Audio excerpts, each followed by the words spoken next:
Bom, então, pessoal, para a gente finalizar essa primeira aula, que é uma aula que vocês vão ver, ela é mais curta, ela é mais tranquila, tal, não tem muitos exercícios, quer dizer, tem uma quantidade média de exercícios, mas os conceitos não são muito extensos, né? Você tem o quê?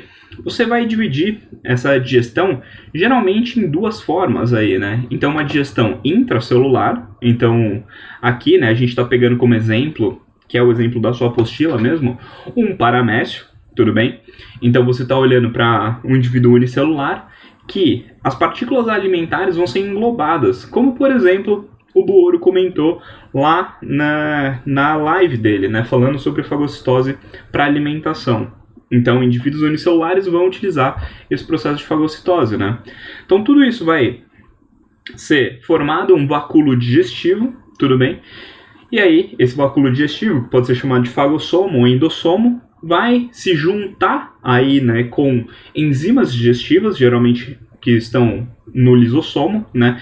Então se junta ao lisossomo ou adquire essas enzimas digestivas aí e vai ter todo o processo de digestão celular aí, né? Aqui está passando por trás, dando origem a esse, né, a esse processo final e você vai ter o processo de defecação celular, que é chamado de plasmocitose, né?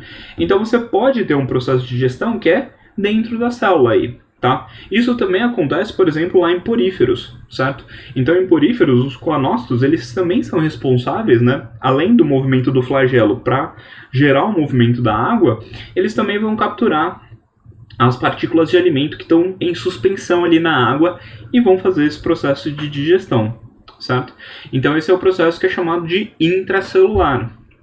E tem um processo que é chamado de extracelular também, né? Então você vai ter, por exemplo, a entrada de alimento aqui, né? Pegando um quinidário como exemplo, e aí lá na cavidade gastrovascular, o que vai acontecer? Essas enzimas digestivas vão ser jogadas nessa cavidade, vão fazer a digestão ali daquele alimento, certo? E depois os nutrientes, né, os nutrientes agora quebrados, fracionadinhos ali que você encontra no alimento, vão ser absorvidos pelas células, certo? E aí o que sobrar disso daí pode ser jogado para fora, né, na forma de excremento. E se você quiser ir ainda além, né, uma forma talvez ainda mais radical de digestão, você pode pensar, por exemplo, em digestões extracorpóreas, né? Como acontece, por exemplo, em muitas aranhas, né? Que elas vão injetar ali, né, com as quelíceras, o veneno, a peçonha, né? Que são enzimas digestivas. E vão começar a digerir aquele indivíduo, né? Por dentro, e depois ela vai fazer o que? Ela só vai sugar aquele líquido já todo digerido e vai passar, né? Vai chegar no estômago, vai provavelmente terminar algum processo de digestão que ficou por acontecer e depois vai ser encaminhado para o intestino para ser absorvido como um todo, certo? Então você tem um processo aí que pode ser chamado de extracorpóreo também, certo? Bom, e aí, para a gente fechar esse primeiro ciclo, né, só para a gente lembrar quais são os sistemas digestórios que a gente vai encontrar aí. Então, dentro do grupo dos animais, né, do reino Animalia, a gente vai encontrar sistemas digestórios que são incompletos e sistemas digestórios que são completos, tá? Então, quando a gente olha para sistemas digestórios incompletos, a gente está olhando para um indivíduo que só tem um orifício, que vai funcionar tanto como boca quanto como ânus, que é o caso dos plateumintos e dos quinidários, né? Como a gente está vendo aqui nesse pólipo. Eu chamei de hidra, mas o mais correto seria pólipo, né? Ou chamei de quinidário naquela antes, mas enfim, tá tudo certo. Então o alimento entra por um orifício e ele está saindo pelo mesmo, certo? Então um sistema digestório que pode ser chamado de incompleto ou às vezes como bidirecional, né? Então a boca vai funcionar como entrada e saída, ou vai funcionar como boca ou como ânus. E como ânus aí, certo? Em contrapartida, né, todos esses outros grupos têm o sistema digestório completo. Então, em nemateumintos você vai observar isso, moluscos, anelídeos, cordados, artrópodes e equinodermos, né? Então, todos esses indivíduos apresentam um sistema digestório completo ou unidirecional. Então, apresentam uma boca e apresentam um ânus, certo? Então, o alimento só corre em o quê? Uma direção aí, certo? Então, essa é a primeira parte de aula. Eu já vou seguir para os exercícios logo de cara, tá? Então vamos lá. Como vocês podem ver, né, que eu separei como exercício da aula 27, né? Os exercícios da aula 28 e 29, eles estão em um bloco só lá no final, né? Ou depois que eu falar de todas as outras partes, certo? Então, só pra vocês se situarem. A aula 27 está aqui, a aula 28 e 29 vai estar lá na frente, certo? Então vamos lá. Exercício número 1.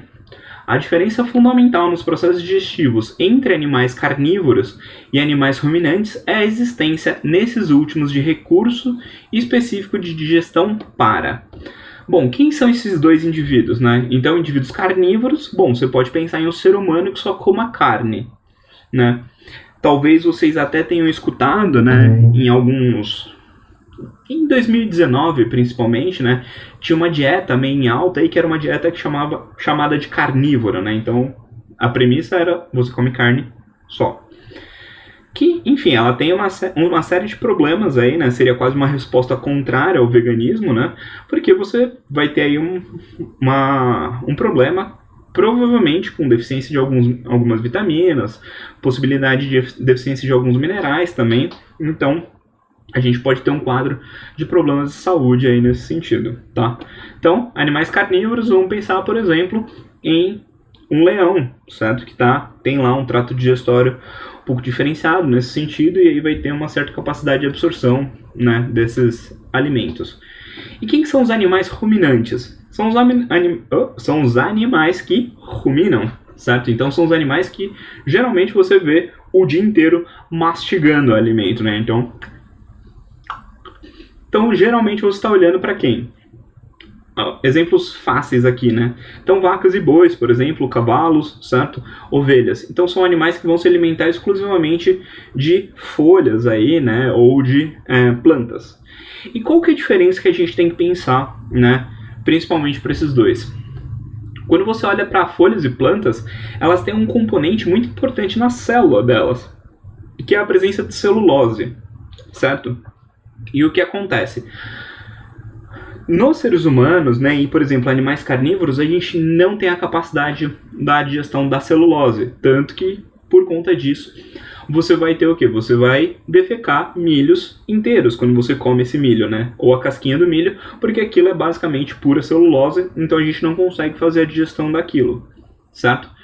E quando você olha para uma carne, né, ou quando você olha para animais que se alimentam de carne, gordura geralmente algo muito presente em carnes, certo? Principalmente quando você olha para carnes de criadouros, né? Então existe uma certa diferença aí com relação ao que você observaria provavelmente naturalmente e em um ambiente de criação, né? Talvez esses animais sejam mais gordos no geral. Bom, tirando se você está olhando para, por exemplo, carne de foca ou carne de baleia, né? Aí a quantidade de gordura é bem diferente, mas por conta do isolamento térmico, né? Proteína é o componente principal das carnes, aí celulose, que vai ser a nossa resposta, certo? Amido a gente consegue digerir, certo? Assim como os carnívoros também. Seria, por exemplo, um dos principais componentes de, por exemplo, trigo, né, tal. Apesar de que carnívoros, a presença de amido ou de consumo de amido vai ser bem pequena, né? Talvez onívoros teria sido uma pergunta melhor aqui nesse sentido.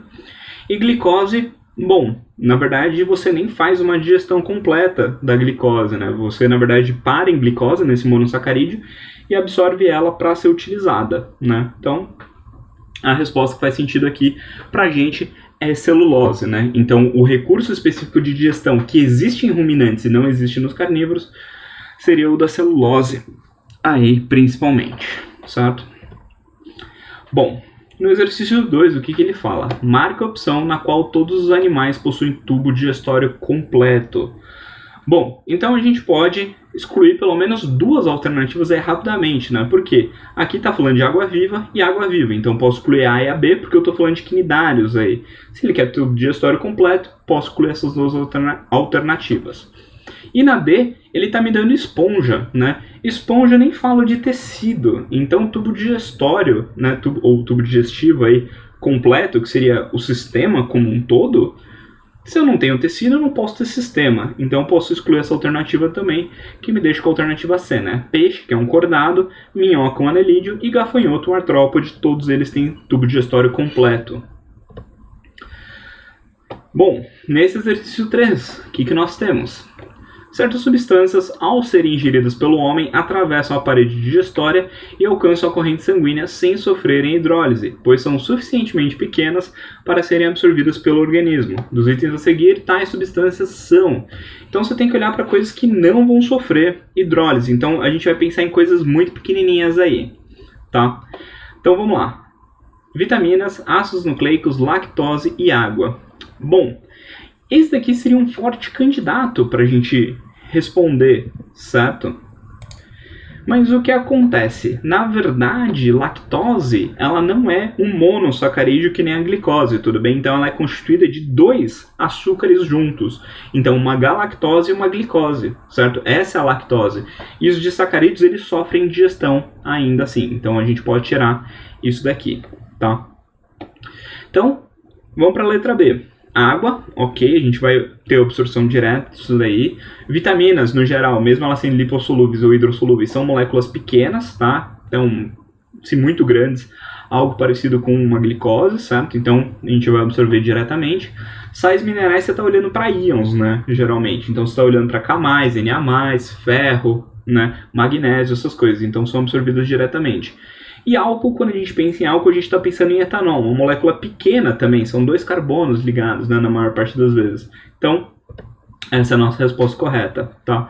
Na C e... Bom, o que a gente vê nas outras aqui, certo? Então, ácidos nucleicos. Aqui eu estou falando de DNA e RNA, tá? São moléculas muito grandes para serem absorvidas direto.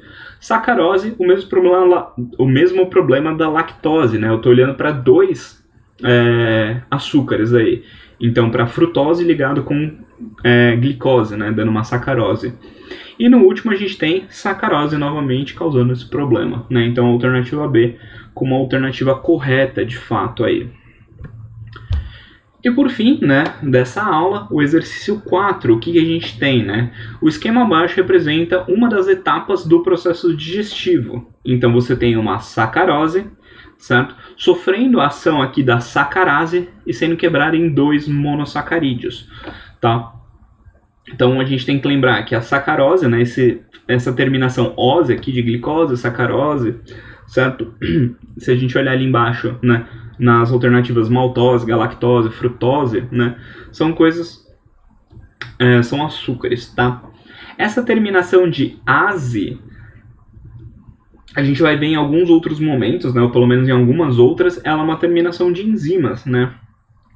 Então, a gente fala, né, em alguns momentos de, por exemplo, polimerase, helicase, sacarase, maltase, certo? Lactase, desculpa. Então, você tem aí algumas coisas que são enzimas, certo? Então, isso daí geralmente está olhando para enzimas, ou está falando de enzimas. Então você está quebrando um disacarídeo em 2 monossacarídeos, certo? Bom, qual que é a pergunta dele? As substâncias resultantes do processo representado são amido e maltose. Pode ser amido aqui? Não, porque eu estou quebrando um disacarídeo, né? E amido é um polissacarídeo, então eu estou quebrando um disacarídeo em 2 monos, né? Então não faria sentido. Maltose também é um disacarídeo, certo? B, glicose poderia ser, mas aqui eu tenho o problema de amido, então outro polissacarídeo. Aqui tem um actose, que eu sinceramente não sei se foi um erro de digitação, ou um erro ou algum erro, ou se era a ideia de trazer esse actose só para confundir, tá? Então deixa para lá, esquece. Mas aqui também tem galactose que não entra na constituição da sacarose, então não tem problema nenhum. A alternativa D é a nossa alternativa correta mesmo, né? Então uma frutose e uma glicose juntas aí vão dar origem a uma sacarose, certo? Então esses foram os exercícios aí até a nossa aula 27 e na próxima parte a gente já começa a aula 28, né? Começa a falar de sistema digestório humano mais especificamente.